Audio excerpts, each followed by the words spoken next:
is not doing anything about the pappy boom, which is a much bigger problem than year 2000, by the way, but you're not aware of it.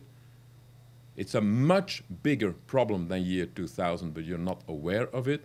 That will cause you and your current IT providers a terrible headache over the coming years. So the future is very simple. It's all about protecting citizens. That will become ever more complex. So there's a lot of work to be done. IT will become increasingly commoditized, but not totally. In-house IT will focus on what cannot be bought as a service. So IT services will become more expensive. I'm just warning you. You want it done, it will become more expensive. Hardware costs nothing, services are expensive. Privacy will be sacrificed to the benefit of security and safety. You can't believe what I hear about protection of privacy. I don't care about going through a scanner and being perceived naked as long as my plane doesn't explode.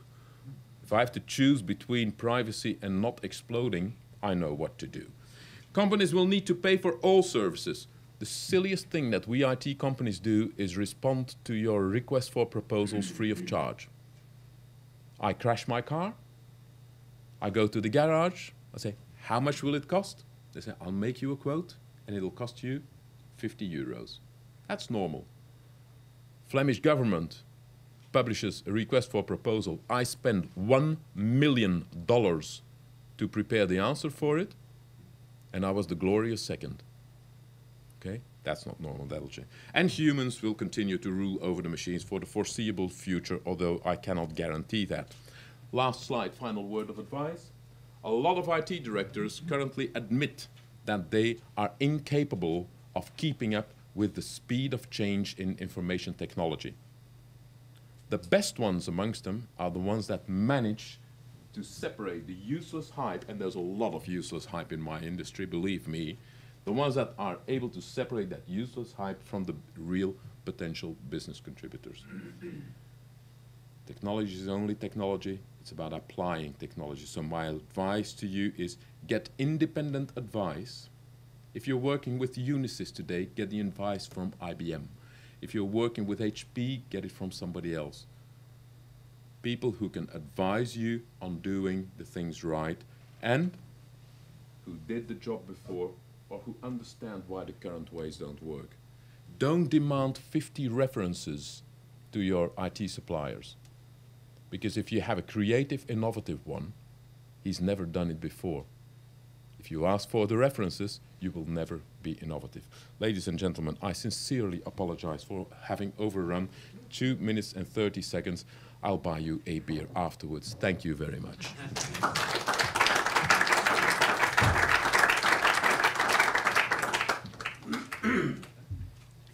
Thank you, Marc. Now, Chinese portrait again. Marc, if you were a car, what brand would you be? And when I received this Chinese portrait, I said, what does it mean? I would be a transformer, according to my Herman brain dominance indicator. I am a perfect square. The positive interpretation of that is that my brain reacts appropriately, visionary, analytical, procedural, or emotional, depending on the situation. You get it? Therefore, as a car, I would be of the transformer breed that mutates into a high-speed sport car or a truck or a family convertible of whatever is needed. Something great. If you were an animal, which one would you be? I say, go directly, leopard. What do you hate the most? People I can't trust. What do you prefer the most? Having fun. The feeling that goes with having a smile on your face, like you have for the moment. Yeah, I'm having fun. Okay. Saskia van Uffelen, who is the last CEO that I have the pleasure to introduce to you today. In fact, Saskia is a sales girl. trainer, sales manager, indirect sales, Xerox, HP, Arinzo International, to become, since 2008, Chief Executive Officer of Bull. And I give you the word. We applause.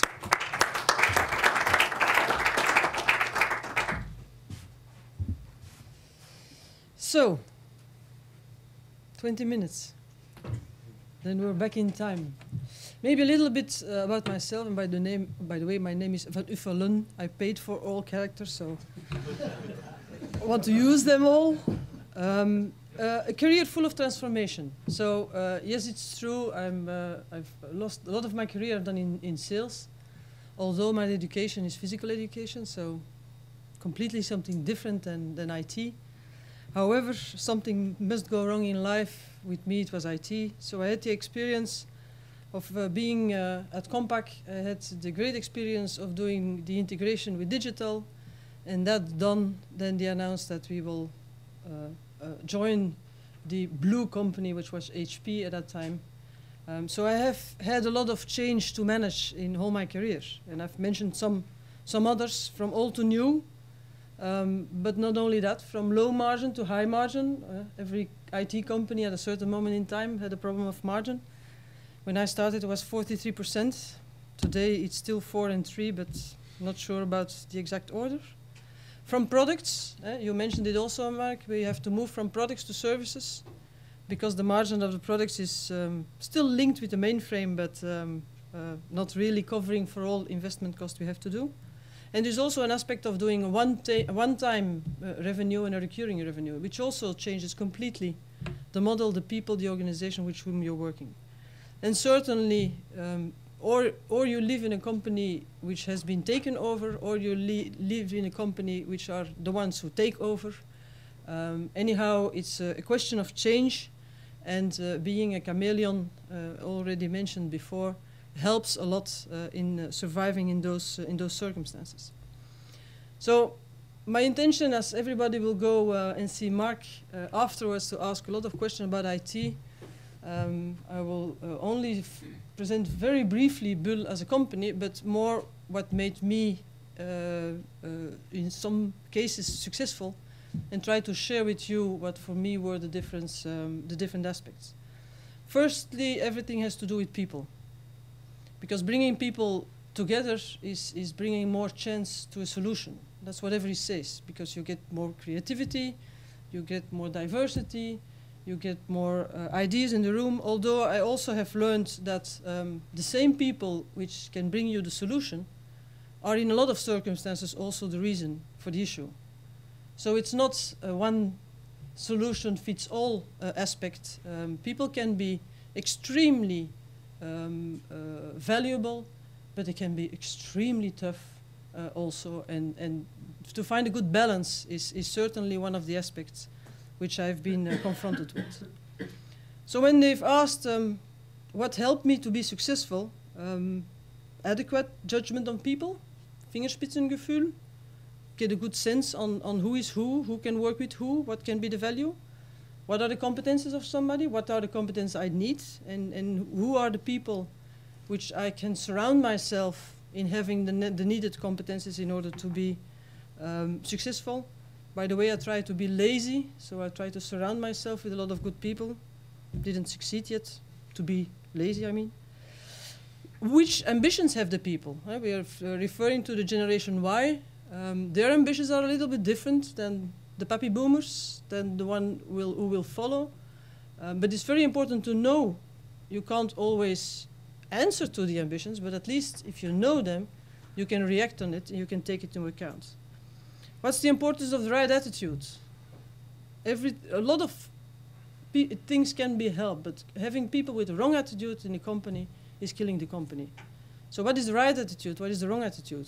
Until where do you have to go? What is the limit? What are the drivers for somebody? What's the way of collaboration? What's the way of communication? Positivism? There's nothing as difficult to manage as people always, like a little bit like the government.